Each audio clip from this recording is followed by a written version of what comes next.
Adding images to your book when you're formatting in Vellum sounds easy until it's not. So today I'm going to walk you through adding images to your Vellum file so that they look perfect in both the Kindle, ebook, and print or hardback versions.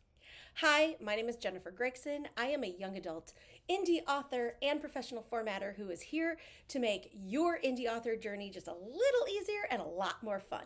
Let me quickly start with what Vellum is versus what it's not.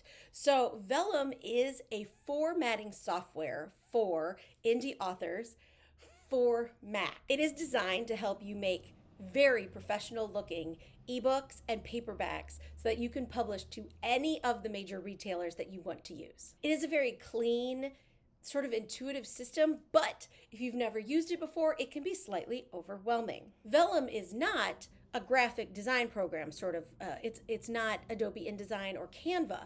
You need to have your images created outside of Vellum so that you can import them in. I find that Vellum works for more simple images. It's not black and white versus color. It can handle both of those.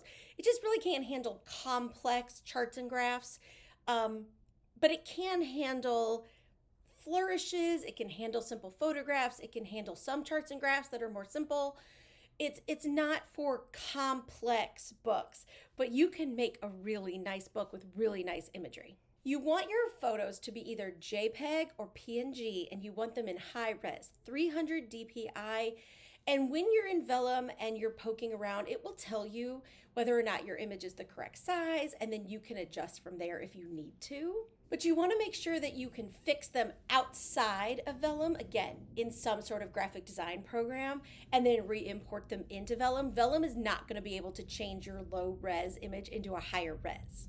So now I'm going to walk you through how I add cover images, how I add charts and graphs and photographs into your actual document, how to add elemental flourishes, how to add one page versus 2 page, like full page spreads. So let's go.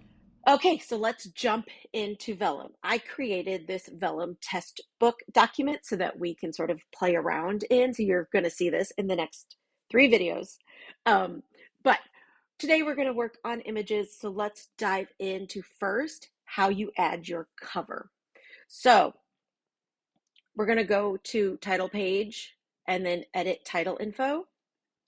And then you will see ebook cover right here.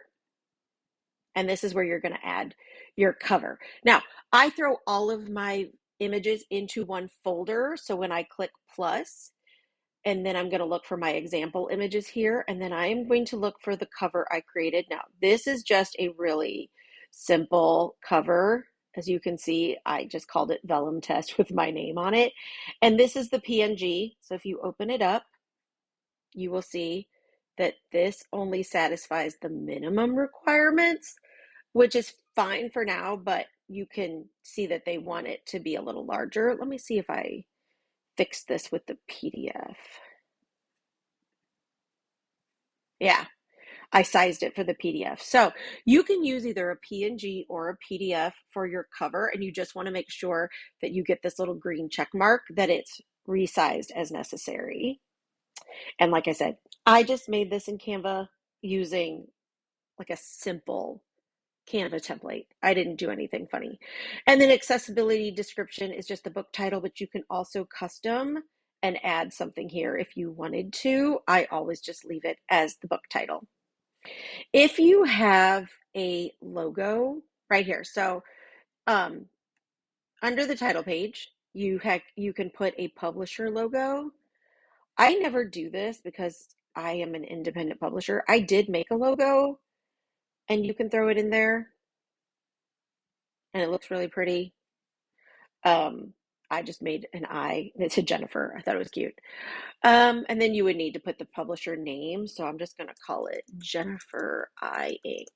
Don't have any idea. And then you would put your link if you have one. So that's how you do that. And it shows up on that title page. Okay, let's dive into the chapters. I just threw in the very first chapter of my upcoming book in here to play with.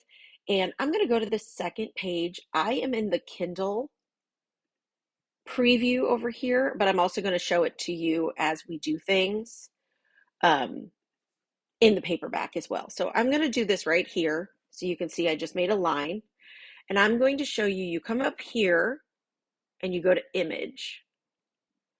And I am going to throw in a photograph first. So where is my photo? Okay. And you can see it gives you a couple of things. The little icon here is telling you that there's something you need to take care of. Go to the three dots. It's about the description for accessibility. So I'm just going to put Sarah photographer image. And then you'll see that that's good. Now, you can play around with a couple different things, and that changes. See, if you make a photograph, it has a really interesting little background here. Figure does less of a background. Portrait doesn't really seem to change it much. Freestanding, I don't notice these change much. So I'm going to keep it as a photograph. I'm going to make it a little bigger, and you can see that's going to stick it onto the next page. So let's move there. And you can put it on a separate page, and it makes it even bigger and takes up the whole, like a pretty decent part of the page. You can turn it into a figure and make it a little smaller. And if you make it this small, where'd it go? You can put it within the text. You see how you can do that?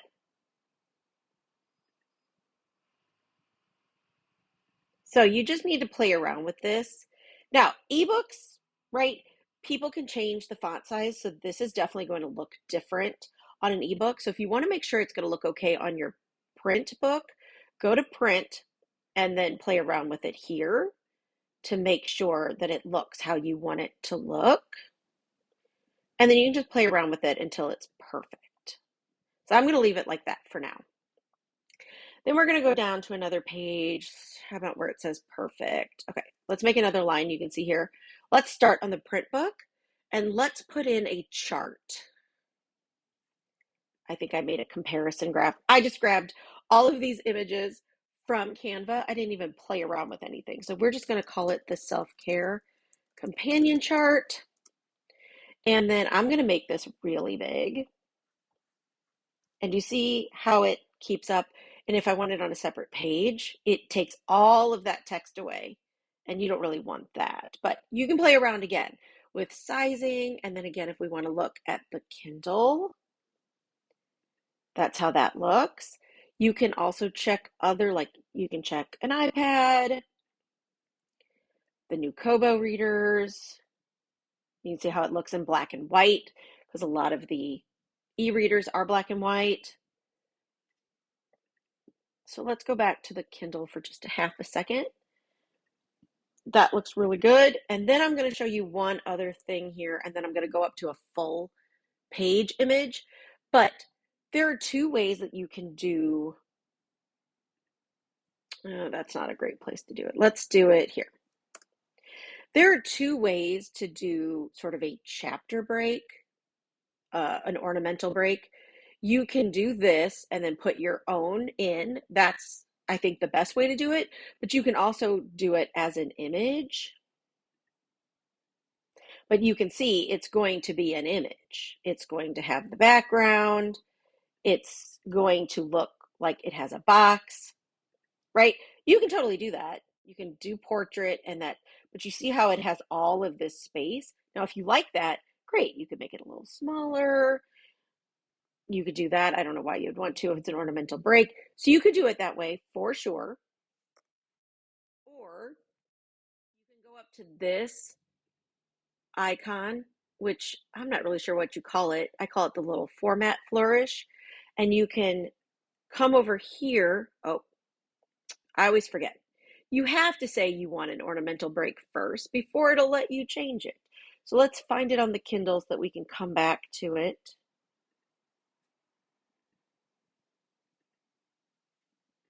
Oh, it's not showing up. Okay, that's good to know. So now come over to this flourish, formatting flourish, and then you see over here it says ornamental break. You can add your own, and if you add that same line heart, it adds it for you, and you can adjust the size.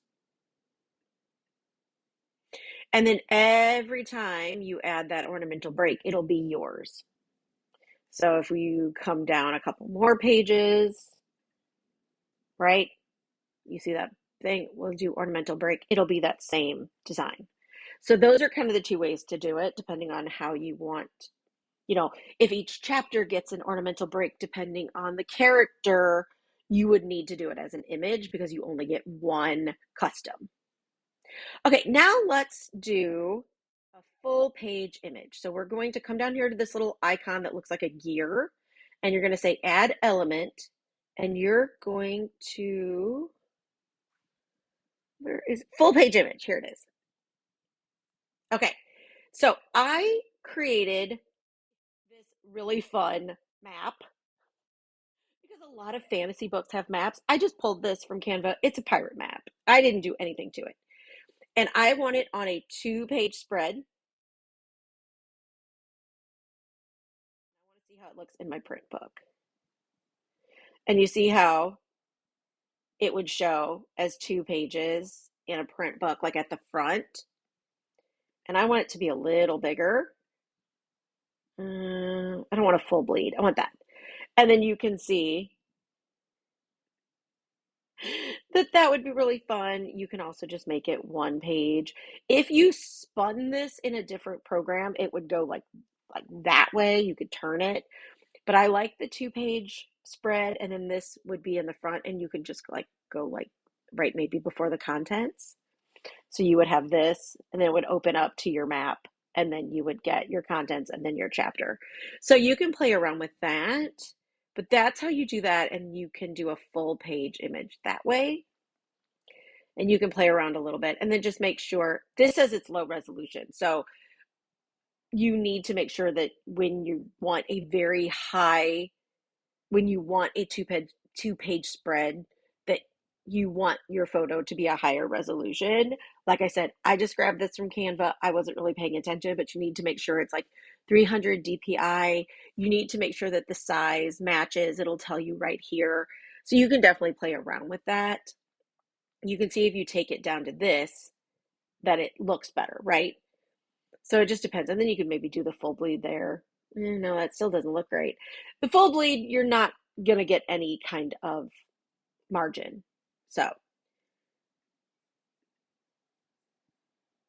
And that is how you do full page images and how you put images into your documents.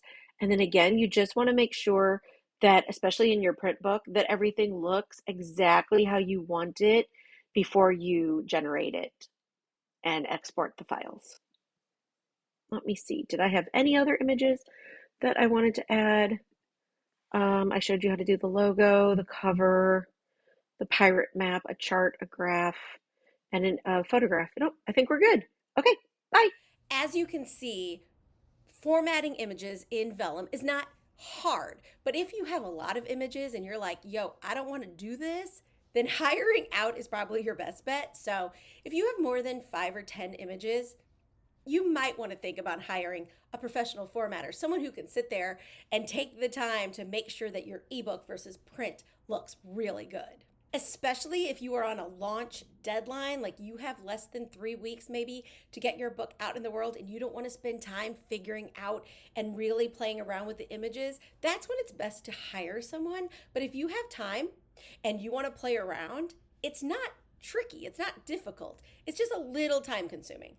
So, if you are adding images on your own and it starts to get overwhelming, please don't hesitate to click the link in the description box below to just talk to me. It's a Calendly link. We get on the phone for 30 minutes. We'll discuss what you might need in terms of a formatter, and we can do all sorts of stuff on that call so that I can sort of take over and make things so much easier. And if you're really ready to do it on your own, excellent. I have 2 more videos coming in this series. The next one is on font choices, and the third one will be on adding front and back matter.